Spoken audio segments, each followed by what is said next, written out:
Pastel de nata is a Portuguese egg custard tart, optionally sprinkled with cinnamon.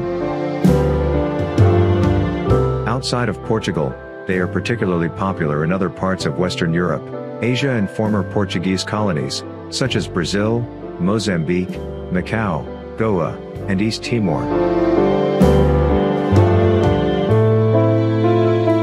The Macanese variant has been adopted by KFC and is available in regions such as mainland China, Hong Kong, Taiwan, Thailand, and Singapore.